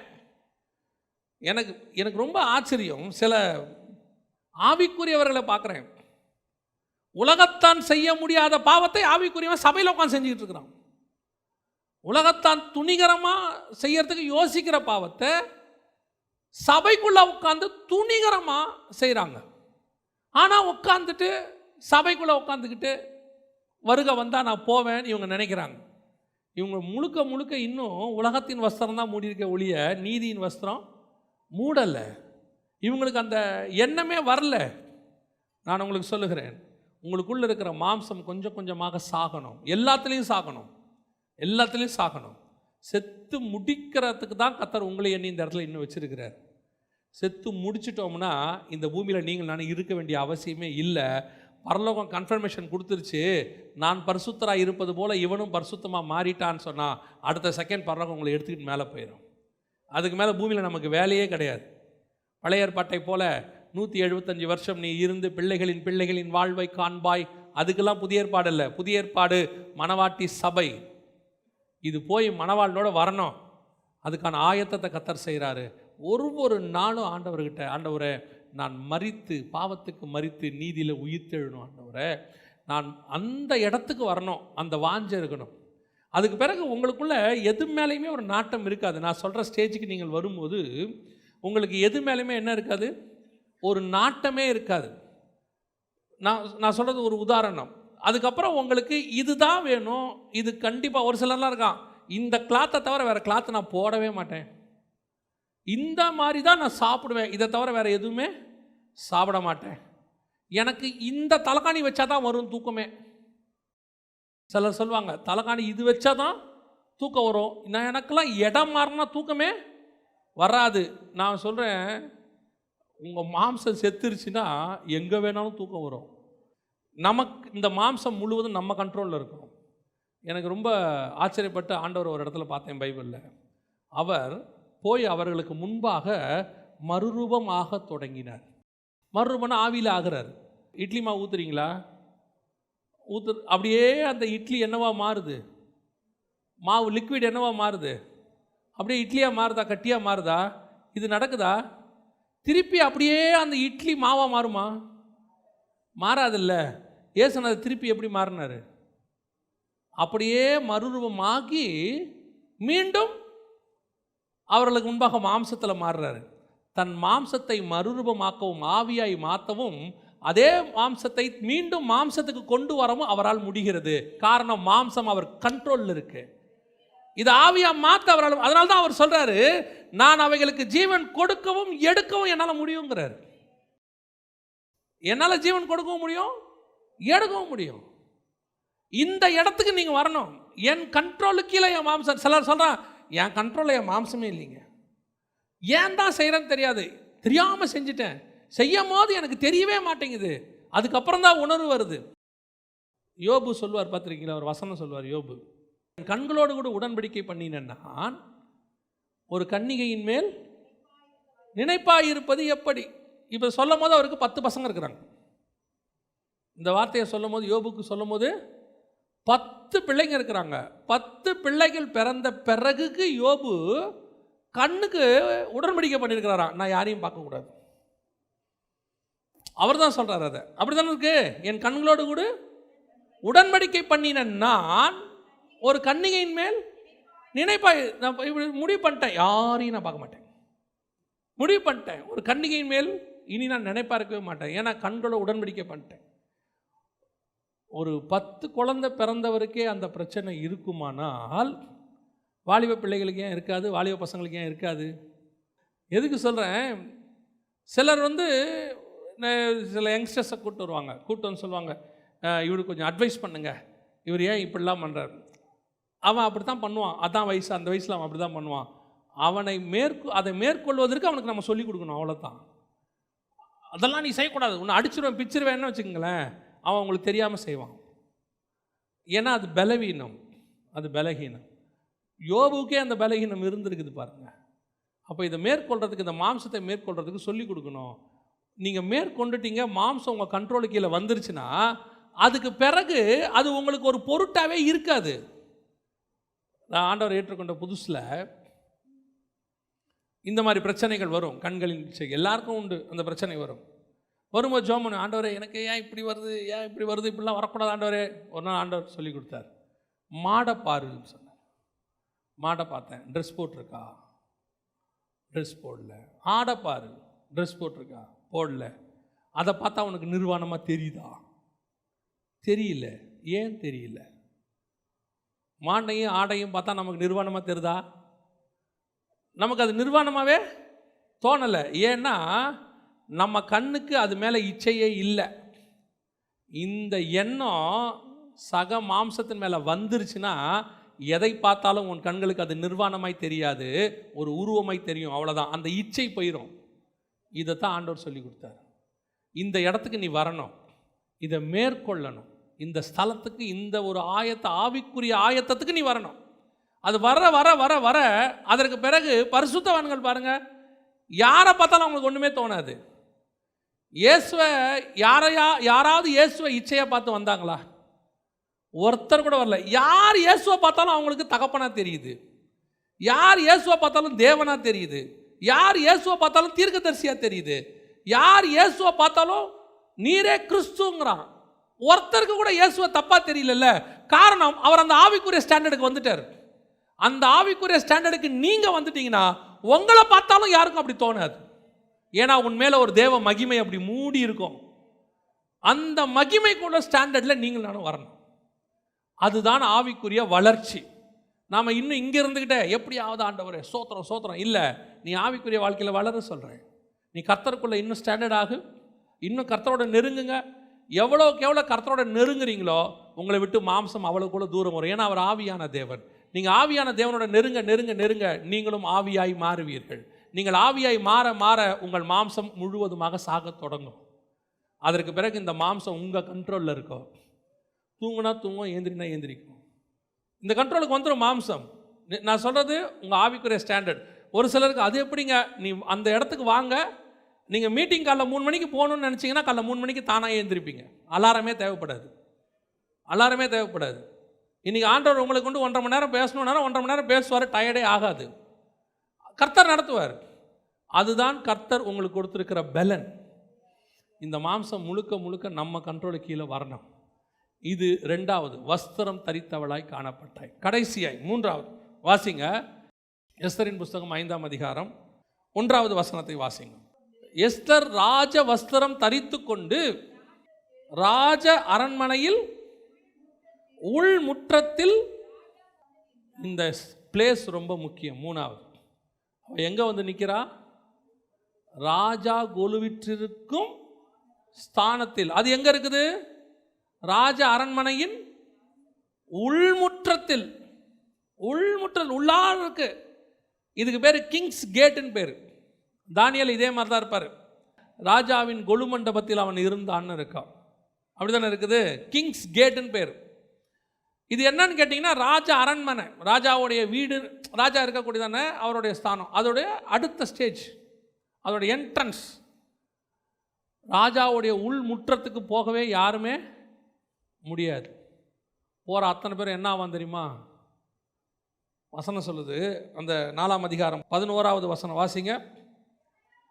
யாராவது அழைப்பிக்கப்படாமல் உள்முற்றத்தில், நல்ல கவனிங்க, யாராவது அழைப்பிக்கப்படாமல் உள்முற்றத்தில் ராஜாவினிடத்தில் பிரவேசித்தால், புருஷரானாலும் ஸ்திரீயானாலும் சரி, ராஜா பொற்சங்களை நீட்டினால் ஒழிய மற்றபடி சாக வேண்டும் என்கிற ஒரு தவறாத சட்டம் உண்டு. உள்முற்றத்துக்குள்ள ஒருத்தனும் போக முடியாது. ஏன்னா ராஜா இருக்கிற இடம். சில ஆட்கள்லாம் யோசிக்கவே மாட்டான், நம்ம என்ன நிலைமையில் இருக்கோம் அதெல்லாம் இல்லை. அப்படியே கதவை தட்டிவிட்டு அவமான், சில தட்டாதே வரதுருக்கு, சிலர் தட்டிட்டு நேராக வந்துடும், நேராக கிச்சனுக்கு வந்துடும். சிலர்லாம் பார்த்தீங்கன்னா நண்பன் ஃப்ரெண்ட்ஸ்லாம் இருப்பான், அவன் நேராக நம்ம பெட்ரூம்லேருந்து அங்கேயே வந்துடுவான், என்னடா பண்ணுற அப்படின்ட்டு. இல்லை, சில ஆட்கள் அப்படி இருக்கான். ஒரு சிலர் பெரும்பான்மையானவங்க ரொம்ப டீசெண்டாக தட்டிட்டு வாசல்லே நிற்பாங்க. இன்னும் கொஞ்சம் பேர் உள்ளே வந்து கொஞ்சம் ரொம்ப க்ளோஸானால தான் உள்ளே வந்து எங்கே உட்காருவாங்க, அந்த ஹாலில் வந்து சோஃபாவில் உட்காருவாங்க. உள்முற்றத்தில் வர்றது என்னென்னா ராஜாவுடைய பெட்ரூமுக்கு வாசல், ஹாலை தாண்டி கிச்சனை தாண்டி எல்லாம் தாண்டி ராஜா, ஏன்னா அவ்வளோ பாதுகாப்பாக இருப்பார் ராஜா, யாரும் வந்து ராஜாவை தொட முடியாது. அவ்வேற்பட்டதான ஒரு பாதுகாப்பான இடம். அங்கே வந்து நிற்கணும்னா உள்ளே போகும்போதே சாகடிச்சிருவான், என்ட்ராகும்போது என்ன ஆயிரும், சாகடிச்சிருவான். அந்த இடத்துக்கு போய் நான் நின்னா மட்டும்தான் என் ஜெபத்திற்கு பதில் கிடைக்கும், ராஜா என்கிட்ட பேசுவார். மித்தபடி நான் எங்கே போனாலும் காவல்காரங்கிட்ட தான் பேசணும். ஏங்க நான் ராஜாவை கொஞ்சம் பார்க்கணும், இப்போலாம் பார்க்க முடியாது, நைட் ஆயிடுச்சு. ஏங்க நான் கொஞ்சம் ராஜாவை பார்க்கணும், இல்லை கேட்டு சொல்கிறேன், கொஞ்சம் வெயிட் பண்ணுங்க. இப்படி தான் பதில் வரும். நான் ராஜா கிட்டேருந்து நேராக பதில் வாங்கணும்னா நான் எங்கே தான் போய் ஆகணும், உள்முற்றத்துக்கு தான் நான் போகணும். அதே தான் நான் என் தேவனிடத்திலிருந்து பதில் வாங்க வேண்டுமானால் மகா பரிசுத்த ஸ்தலம் என்று ஒன்று இருக்கிறது.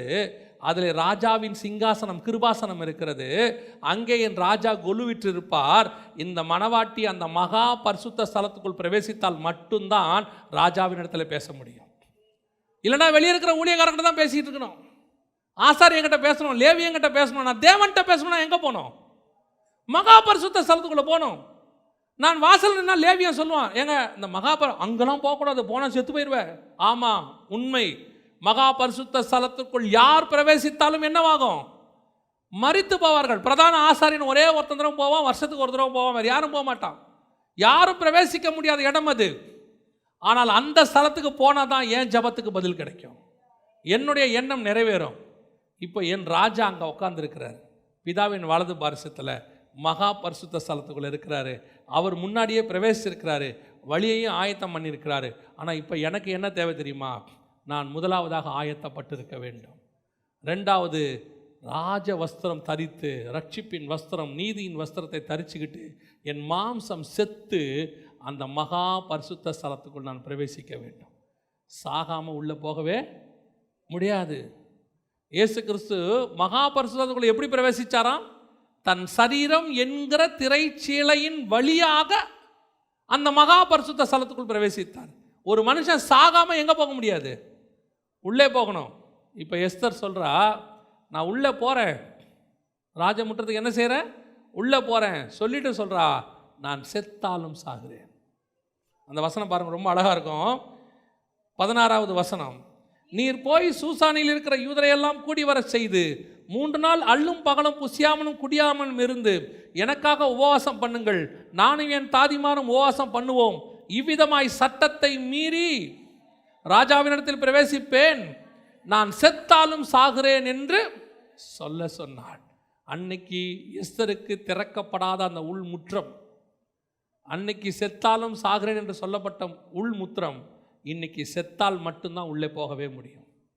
நீ மாம்சத்துக்கு செத்தினா அந்த மகா பரிசுத்த ஸ்தலத்துக்கு போக முடியும். அங்கே போய் ஏறெடுக்கிற விண்ணப்பத்திற்கு உன் ராஜா உடனடியாக பதில் தருவார்.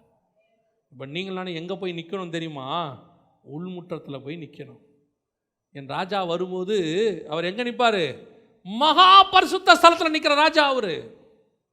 அந்த சமூகத்தில் நானும் போய் நிற்கணும். வேற யார் போனாலும் செத்து போவான், கர்த்தருடைய கண்களில் கிருபை கிடைக்குமானால் நான் போய் அங்கே நிற்பேன். அவர் சொல்கிறா, ராஜாவுடைய கண்களில் தயவு கிடைக்குமானால் நான் அங்கே போகிறேன். உங்களுக்கு எனக்கும் கர்த்தருடைய கண்களில் தயவு கிடைச்சிருக்குது.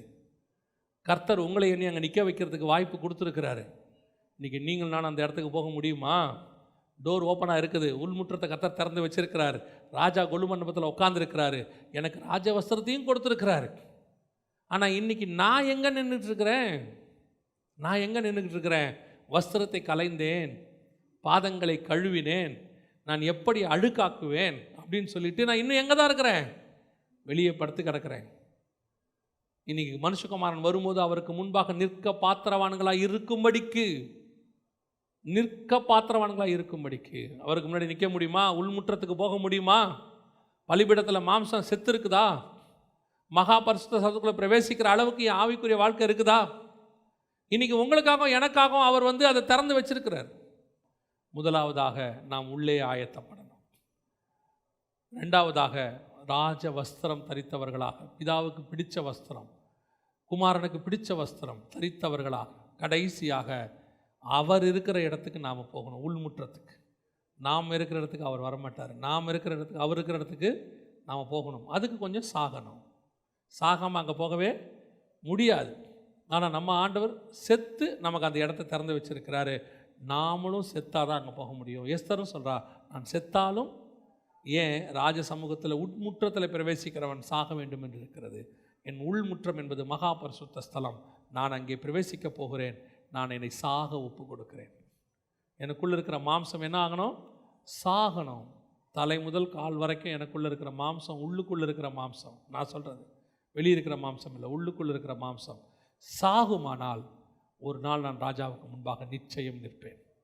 ராஜாவின் கண்களில் எனக்கு என்ன கிடைக்கும்? கிருபை கிடைக்கும். நாம் ஜெபம் பண்ண போகிறோம். தேவ சமூகத்தில் எழுந்திருப்போமா? நாம் எல்லாரும் தேவ சமூகத்தில் ஆண்டவர் நோக்கி பார்ப்போமா? நன்றி ஆவியானவரே, மனுஷகுமாரனுக்கு முன்பாக நிற்க பாத்திரவான்களாக இருக்கும்படி,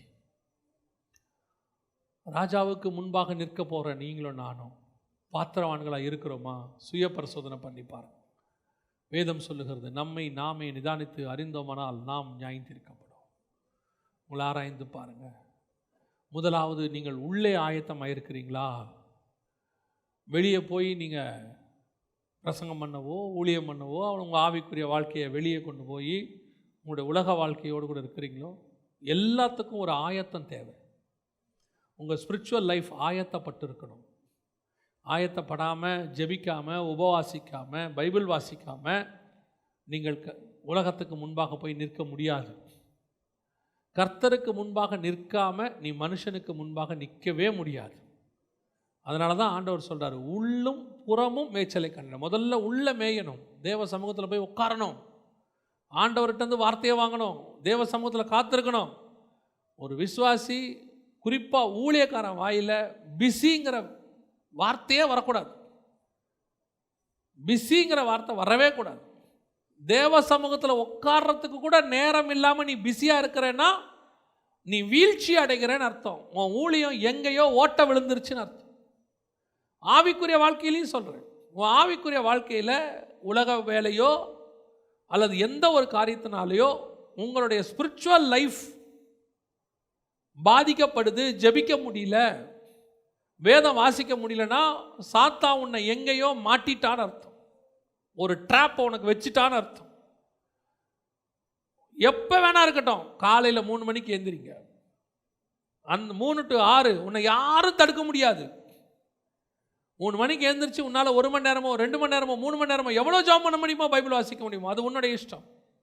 அந்த நேரத்தை யாராலையும் திருடவே முடியாது. அது தேவன் உனக்கு கொடுத்துருக்கிற நேரம். நீ அந்த நேரத்தை விட்டுட்டு சாயங்காலம் ஜாப் பண்ணலாம், நைட்டில் ஜாப் பண்ணலான்னு சொல்லி அதுக்கு பிறகு வேலை பிஸியாகி அப்புறமா நீங்கள் சொல்கிறது, நான் ரொம்ப பிஸி ஆகிட்டேன், இன்றைக்கி ஜாப் பண்ணவே முடியல, சாத்தானுடைய ட்ராப்பில் நீங்கள் சிக்கிட்டீங்கன்னு அர்த்தம். நீங்கள் ஆண்டவர்கிட்ட ஒப்பு கொடுங்க. ஜெபிக்க, வேத வாசிக்க நேரம் இல்லாமல் ஒரு வாழ்க்கை எனக்கு கிடையவே கிடையாது. அது காலேஜுக்கு நீ போகிறதா இருந்தால் கூட 7 மணிக்கு நீ காலேஜ் போகிறதா இருந்தாலும் 4 மணிக்கு எழுந்திரிக்கலாம். நீ 6:45 வரைக்கும் தூங்கிட்டு 7 மணிக்கு எழுந்திரிச்சு காலேஜுக்கு போகும்போது எனக்கு ஜாப் பண்ணுறதுக்கு நேரம் இல்லைன்னு சொன்னேன்னா நீ சோம்பேறி. தாவீது ராஜாவாக இருந்தாலும் அவன் சொல்றான், குறிப்பிட்ட நேரத்திற்கு முன்பதாக என் ஆத்மா விழித்து கொள்ளுகிறது. ஃபிக்ஸட் டைமுக்கு முன்னாடியே ஆத்மா விழிச்சிருச்சு. இயேசுவை பற்றி வசனம் சொல்றது ஏசாயா 50 அவர் காலை தோறும் கற்றுக்கொள்ளுகிறவனை போல எழுந்திருக்கிறார். இயேசுவே அதிகாலையில் எழுந்திரிச்சு பிதாவின் சமூகத்தில் உட்காருவார்னா உங்களுக்கும் எனக்கும் என்ன? தேவனை பார்க்காம மனுஷனை பார்க்காதீங்க. தேவ சமூகத்தில் உட்காராம எவன் முன்னாடியும் உட்காராதீங்க, ஃபெயிலியர் ஆயிரும். நீ தேவனுக்கு முன்னாடி போய் உட்கார்ந்துட்டு யாருக்கு முன்னாடி மேல போய் உட்காரு, அவர்கள் கண்களிலே தயவை கர்த்தர் உண்டு பண்ணுவார். கர்த்தர் உனக்கு விடுதலையை கொடுப்பதற்கு வல்லமை உள்ளவர். நீ போகிற இடங்களில் வாசல்களை திறந்து கொடுப்பார். காரணம், உன் முகத்துல ஒரு தேவ பிரசன்னம் இருக்கும்.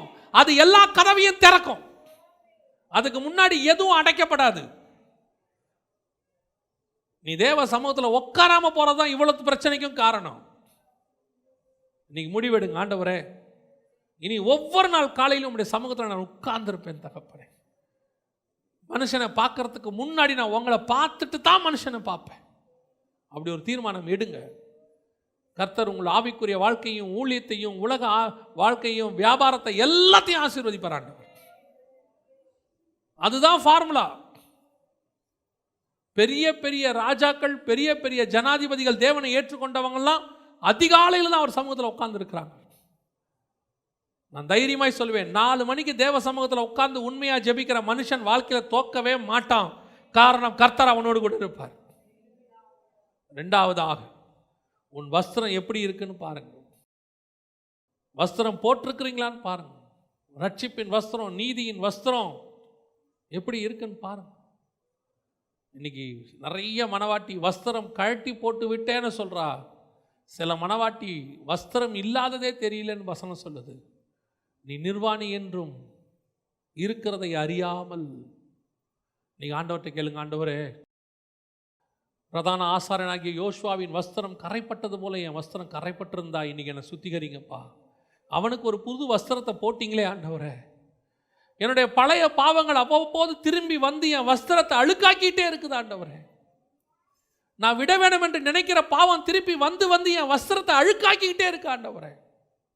நான் பேசக்கூடாதுன்னு நினைக்கிற வார்த்தை, பாடக்கூடாதுன்னு நினைக்கிற பாட்டெல்லாம், சினிமா பாட்டெல்லாம் அவ்வப்போது வந்து என் வஸ்திரத்தை அழுக்காக்கிக்கிட்டே இருக்குது ஆண்டவரே. என் சிந்தனைகள் எதெல்லாம் நான் கூடாதுன்னு நினைக்கிறேனோ அதெல்லாம் சிந்திச்சு சிந்திச்சு என் வஸ்திரத்தை அழுக்காக்கிக்கிட்டே இருக்கிற ஆண்டவரே. இன்னைக்கு என் வஸ்திரத்தை மாற்றி போடுங்கப்பா. புது வஸ்திரம் போடுங்க ஆண்டவரே. இந்த வஸ்திரம் உங்களுக்காக பண்ணப்பட்ட அலங்கார வஸ்திரமா இருக்கட்டும் ஆண்டவரே. இது மனவாட்டி வஸ்திரமா இருக்கட்டும் ஆண்டவரே. இதை நான் அழுக்கு பண்ணாதபடி கரையற்றதும் திரையற்றதுமான ஒரு வஸ்திரமாக இது இருக்கட்டும் அப்பா. ஒப்பு கொடுத்து ஜெபம் பண்ணுங்க. கர்த்தர் அப்படி மாற்றுவார். உன் பலவீனங்களை மாற்றுவார். உன் ரட்சிப்ப, உன்னுடைய ஞானஸ்தானத்தை, உன்னுடைய நீதியை அசுத்தப்படுத்த நினைக்கிற எந்தவித சுபாவங்களையும் கர்த்தர் மாற்றுவார். உன் பின்மாற்றத்தின் சுபாவங்களை கர்த்தர் மாற்றி அமைப்பார். உன் மறைமுகமான பாவங்களிலிருந்து கர்த்தர் உன்னை விடுதலையாக்குவார். உன்னுடைய நீதி பூட்டப்பட்ட அறைக்குள்ள கூட தெரியும். நீ மனுஷனுக்கு முன்பாக மட்டும் இல்லை, தேவனுக்கு முன்பாகவும் பரிசுத்தமா இருப்ப. நிறைய பேர் மனுஷனுக்கு முன்பாக தானே பரிசுத்தமா காட்டிக்கிறாங்க, நீதியா காட்டிக்கிறாங்க, அமைதியா காட்டிக்கிறாங்க. ஆனா நீங்க யார் என்பது கர்த்தருக்கு தெரிகிறது. பூட்டப்பட்ட அறைக்குள்ள நீ என்ன பண்றேன்னு கர்த்தர் பார்த்துக்கிட்டு இருக்கிறார். அடைக்கப்பட்ட அறைக்குள்ள போன்ல நீ என்ன பார்க்கிறேன்னு கர்த்தர் பார்க்கிறார். யாருக்கும் தெரியாம நீ என்ன பண்ணிட்டு இருக்கன்னு கர்த்தர் பார்த்துக்கிட்டு இருக்கிறாரு. அவருக்கு முன்பாக சகலமும் நிர்வாணமாய் இருக்கிறது. நீ தேவனை ஏமாத்தவே முடியாது. உன்னை நியாயம் தீர்க்கிறவர் அவர்தான், மனுஷன் இல்ல, கர்த்தர். நீ மனுஷனுக்கு பயப்படாத, கர்த்தருக்கு பயப்படு. நீ கர்த்தருக்கு முன்பாக நீதியா நின்னுட்டினா எந்த மனுஷனுக்கு முன்னாடி நிக்கலாம் தைரியமா. கடைசியாய் ராஜாவின் உள்முற்றத்துக்குள்ளே அவள் தைரியமாய் பிரவேசித்தாள். அதனாலதான் பவுல் சொல்றார், தைரியமாய் கிருபாசனத்திலே கிட்டி நெருங்கி சேருகிறோம். எஸ்தருக்கு அந்த தைரியம் வந்தது காரணம், நான் செத்தாலும் சாகிறேன். பவுலுக்கு அந்த தைரியம் வந்தது காரணம், இயேசு செத்து ரத்தம் சிந்திட்டாரு. அந்த ரத்தத்தினாலே நான் கிருபாசனத்திலே தைரியமாய் கிட்டி நெருங்கி சேருகிறேன். இன்னைக்கு நீங்களும் நான் அந்த உள்முற்றத்துக்குள்ள போகணும், மகா பரிசுத்துக்குள்ள போகணும். நான் சாகணும், செத்தாதான் போக முடியும். நீங்க ஒப்பு கொடுங்க, ஆண்டவரே நான் அந்த உள்முற்றத்துக்கு வரணும் அப்பா, இந்த மகா பரிசுத்த ஸ்தலத்துக்கு வரணும் ஆண்டவரே. நான் வெளியே இருக்கிறதான ஆமான்கள் வார்த்தையை கேட்டுக்கிட்டு இருக்க வேண்டாம். உள்ளே இருக்கிற ராஜாவின் வார்த்தையை நான் கேட்க வந்திருக்கிறேன். அந்த ராஜாவின் வார்த்தையில் தான் விடுதலை இருக்குது. ராஜாவின் வாயில தான் விடுதலை இருக்குது. வெளியே நிற்கிற ஆமான் வாயில மரணம் இருக்கு. நீ வெளியே இருக்கிற உன்னை சுற்றி இருக்கிறவெல்லாம் உன்னை சாகடிக்க பார்க்குறவன்.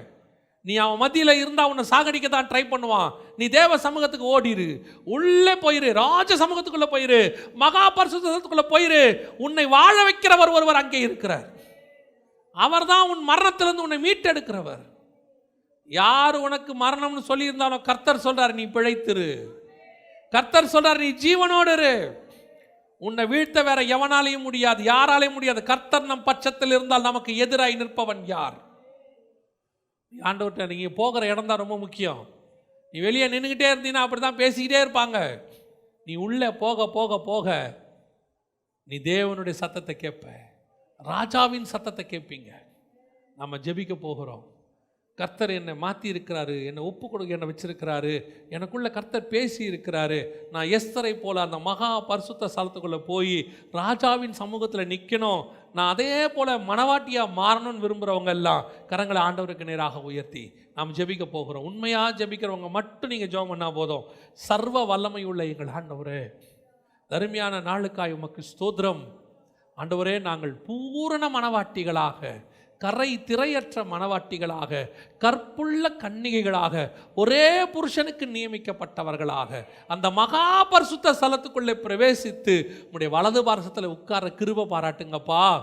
எங்களை பின்னோக்கி இழுக்க பார்க்குற எல்லா காரியங்களையும் உதறி தள்ளிவிட்டு ஓட, உலகம் என் பின்னே சிலுவை என் முன்னே என்று ஓட, நித்திய ஜீவனை சுதந்தரிக்க எங்களுக்கு கிருபை பாராட்டுங்க ஆண்டவரே.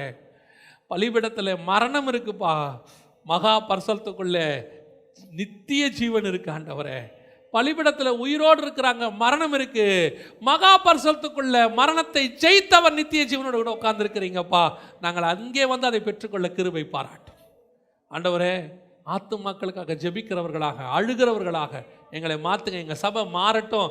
வெறும் நாங்கள் மட்டும் அந்த இடத்துக்கு வந்தால் பத்தாது ஆண்டவரே. அநேகர் மாண்டு கொண்டிருக்கிறாங்கப்பா. அவர்களையும் மீட்டெடுக்கிற ஒரு பாத்திரமாக என்னை மாற்றுங்க. எது வரைக்கும் நான், என் குடும்பம், என் பிள்ளைகள்னு ஓடிக்கிட்டே இருக்க முடியும் ஆண்டவரே? இதையெல்லாம் உதறி தள்ளிட்டு ஒரு பெரிய கூட்டத்தை நம்முடைய சமூகத்தில் கொண்டு வந்து சேர்க்க எங்களுக்கு கிருபை பாராட்டும். ஆசீர்வதியும் இயேசுவின் நாமத்தில் பிதாவே.